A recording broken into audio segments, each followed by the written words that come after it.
வணக்கம், இது உங்கள் தினக்கதிர். கோட்டயத்தில் உள்ள வைக்கத்தில் புதுப்பிக்கப்பட்ட தந்தை பெரியார் நினைவிடம் திறப்பு விழாவிற்காக வியாழன் அன்று கேரளா மற்றும் தமிழக முதல்வர்கள் சந்திக்க உள்ளனர்.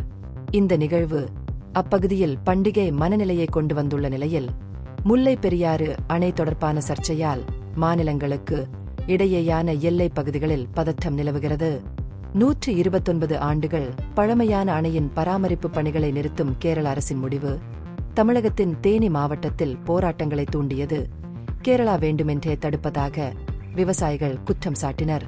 முல்லை பெரியாறு அணையின் பராமரிப்புக்காக கட்டுமான பொருட்களை ஏற்றிச் சென்ற தமிழக பொதுப்பணித்துறையின் 2 லாரிகளை கேரள வனத்துறையினர் டிசம்பர் 4ஆம் தேதி தடுத்து நிறுத்தியதால் சர்ச்சை வலுத்தது. நீர்ப்பாசனத்துறையிடமிருந்து தேவையான அனுமதிகள் இல்லாதது மற்றும் பெரியாறு புலிகள் சரணாலயத்தில் கட்டுமான பணிகளுக்கான கட்டுப்பாடுகள் ஆகியவற்றை கேரள அதிகாரிகள் மேற்கோள் காட்டினர்.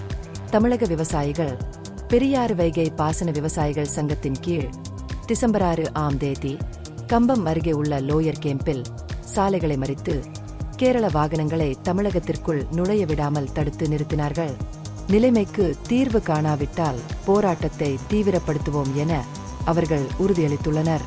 முல்லை பெரியாறு மேற்பார்வை குழுவிடம் தமிழகம் தொடர்ந்து பிரச்சினை எழுப்பி அத்தியாவசிய பராமரிப்பை கேரளா தடுப்பதாக குற்றம் சாட்டி வருகிறது.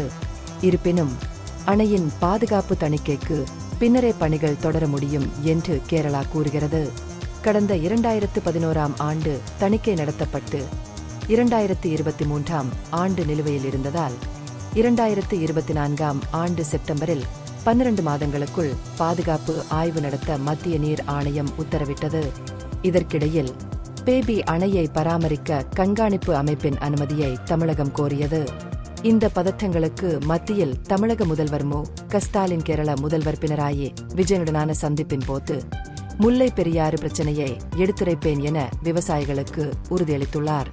நினைவு சின்னம் திறப்பு விழாவை தொடர்ந்து நடைபெறவிருக்கும் அவர்களின் விவாதங்களின் முடிவு முட்டுக்கட்டை தீர்க்கப்படுகிறதா அல்லது மேலும் தீவிரமடைகிறதா என்பதை தீர்மானிக்க முடியும்.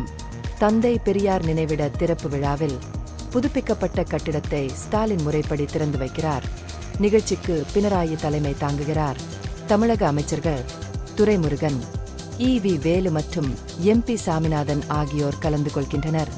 ஸ்டாலின் புதன்கிழமை காலை கொச்சி வந்து குமரகம் லேக் ரிசார்ட்டுக்கு சென்றார். பினராயி மாலையில் குமரகம் வந்தடைந்தார்.